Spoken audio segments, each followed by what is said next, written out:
Freedom TV ಒಂದು ಸುದ್ದಿಯನ್ನು break ಮಾಡುತ್ತೆ. ಬ್ರೇಕ್ ಆದ ಕೆಲವೇ ಗಂಟೆಗಳಲ್ಲಿ ಉಸ್ತುವಾರಿಯೊಬ್ಬರು ಎಚ್ಚೆತ್ತುಕೊಳ್ತಾರೆ. ಅದಕ್ಕೆ ಸಂಬಂಧಪಟ್ಟ ಅತಿದೊಡ್ಡ ಬ್ರೇಕಿಂಗ್ ಇದು. ಫ್ರೀಡಂ ಟಿವಿ ವರದಿ ಬೆನ್ನಲ್ಲೇ ಎಚ್ಚೆತ್ತ ಉಸ್ತುವಾರಿ ಸಚಿವರು ಜಂಘಾಬಲ ಕೊಟ್ವಿ ನಾವು ಸುದ್ದಿನ. ಕೊನೆಗೂ ಕುಡಿಯುವ ನೀರಿನ ಸಮಸ್ಯೆ ಬಗೆಹರಿಸುವ ಭರವಸೆ. ಹುಬ್ಬಳ್ಳಿ ಧಾರವಾಡದಲ್ಲಿ ನೀರಿಗೆ ಹಾಹಾಕಾರ ಶುರುವಾಗಿದೆ. 20 ದಿನ ಕಳೆದರೂ ನೀರು ಪೂರೈಕೆಯಾಗದೆ ಜನ ಪರದಾಡ್ತಾ ಇದ್ರು. ನೀರಿನ ಸಮಸ್ಯೆ ಕುರಿತು ಸುದ್ದಿ ಮಾಡಿದ್ದ ನಿಮ್ಮ ಫ್ರೀಡಂ ಟಿವಿ ಅಧಿಕಾರಿಗಳೊಂದಿಗೆ ಸಭೆ ನಡೆಸಿದ ಸಚಿವ ಸಂತೋಷ್ ಲಾಡ್ ತಕ್ಷಣ ಕರೆದ್ರು ಸಭೆನ. ಸಮಸ್ಯೆಯನ್ನ ಬಗೆಹರಿಸುವಂತೆ ಕರೆ ಕೊಟ್ರು. ಫ್ರೀಡಂ ಟಿವಿ ಚಂದಕ್ಕಂತ ಹೇಳಿ ಜನಸಾಮಾನ್ಯರ ಶಕ್ತಿ ಅಥವಾ ಚಾನಲ್ಲು ಅಂತ ಹೇಳಿ ಹೆಸರಿಟ್ಕೊಳ್ಳಿಲ್ಲ. ಬದಲಾಗಿ ಜನಪರ ಕಾಳಜಿಯನ್ನು ಇಟ್ಕೊಂಡಿದೆ.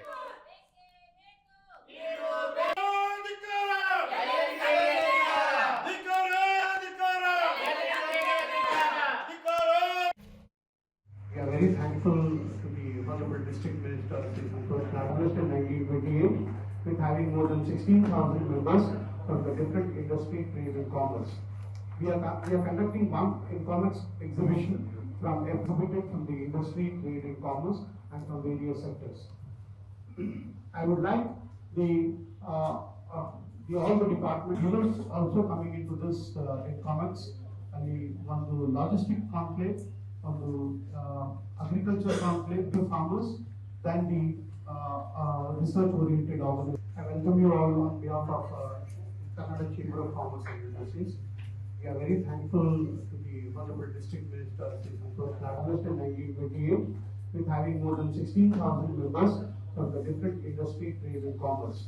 We are conducting one initiative of the town also to please explain energy and layout. ನಾನು ಸಂಕ್ಷಿಪ್ತವಾಗಿ ಲೇಔಟ್ ಪ್ಲಾನ್ ಎಕ್ಸ್ಪ್ಲೇನ್ ಮಾಡ್ತೀನಿ. ಇಲ್ಲಿ ಒಂದು ಪ್ರೋಗ್ರಾಮ್ ಕನ್ಸ್ಟ್ರಕ್ಟ್ ಮಾಡಿದ್ವಿ, ಫುಡ್ ಕೋರ್ಟ್ ಇದೆ, ಅದಲ್ಲದೆ ಎಕ್ಸಿಬಿಷನ್ ಹೌಸ್ಗೆ ಆಲ್ ನಂಬರ್ 1, 2, 3 ಅಂತ 3 initiative of the town also to please explain energy and layout. ನಾನು ಸಂಕ್ಷಿಪ್ತವಾಗಿ ಲೇಔಟ್ ಪ್ಲಾನ್ ಎಕ್ಸ್ಪ್ಲೇನ್ ಮಾಡ್ತೀನಿ. ಇಲ್ಲಿ ಒಂದು ಪ್ರೋಗ್ರಾಮ್ ಕನ್ಸ್ಟ್ರಕ್ಟ್ ಮಾಡಿದ್ವಿ, ಫುಡ್ ಕೋರ್ಟ್ ಇದೆ, ಅದಲ್ಲದೆ ಎಕ್ಸಿಬಿಷನ್ ಹೌಸ್ಗೆ ಆಲ್ ನಂಬರ್ 1, 2, 3 ಅಂತ 3 initiative of the town also to please explain energy and layout.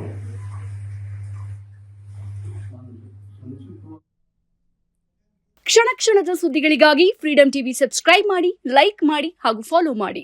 ಹೊಸ ಸುದ್ದಿಗಳ ನೋಟಿಫಿಕೇಶನ್ಗಾಗಿ ಬೆಲ್ ಐಕಾನ್ ಮೇಲೆ ಕ್ಲಿಕ್ ಮಾಡಿ.